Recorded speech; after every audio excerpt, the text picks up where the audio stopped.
semuanya, perkenalkan nama aku Nilo Putra Lindawati. Kalian bisa panggil aku Putri.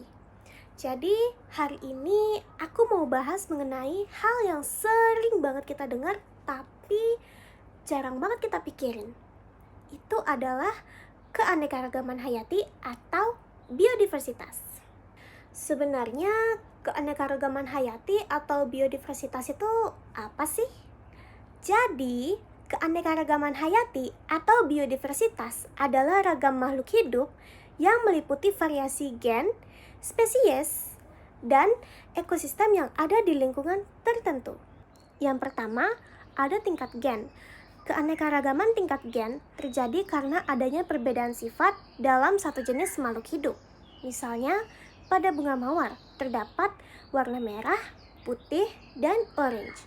Walaupun berbeda warna, mereka masih termasuk ke dalam satu jenis, yaitu bunga mawar.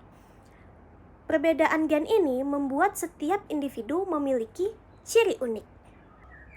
Yang kedua, ada pada tingkat spesies. Ini artinya adanya perbedaan jenis pada satu makhluk hidup dengan jenis lainnya. Contohnya, di sawah kita bisa menemukan padi, burung, dan katak. Ketiganya memang berbeda jenis, namun mereka saling berhubungan dalam satu ekosistem. Yang ketiga, pada tingkat ekosistem, ini menunjukkan perbedaan tempat hidup makhluk hidup di berbagai lingkungan. Misalnya, hewan dan tumbuhan di laut tentu berbeda dengan yang hidup di hutan ataupun di padang rumput, karena kondisi mereka berbeda-beda. Makhluk hidup selalu berhubungan dengan alam dan saling bergantung satu sama lain. Alam membutuhkan keseimbangan dan keanekaragaman hayati membantu menjaga keseimbangan tersebut. Namun, berbagai aktivitas manusia menyebabkan kerusakan pada lingkungan, sehingga menyebabkan kepunahan pada spesies. Seperti contohnya itu adalah banyaknya pembangunan villa yang terus meningkat setiap tahunnya. Pembangunan ini memang memberikan manfaat ekonomi bagi sebagian orang, seperti meningkatnya lapangan kerja dan berkembangnya sektor pariwisata. Namun, di sisi lain, pembangunan yang tidak diimbangi dengan perencanaan lingkungan yang baik dapat menimbulkan dampak negatif yang serius. Lahan hijau yang dulu menjadi tempat tumbuhnya berbagai jenis tumbuhan dan habitat bagi hewan-hewan kecil kini mulai berkurang drastis, padahal area hijau tersebut berperan penting dalam menjaga keseimbangan suhu, menyerap karbon dioksida, serta dapat menjadi tempat berlindung bagi berbagai spesies. Ketika lahan-lahan ini berubah menjadi kawasan perumahan atau villa, banyak makhluk hidup kehilangan tempat tinggalnya, dan rantai makanan alami pun terganggu.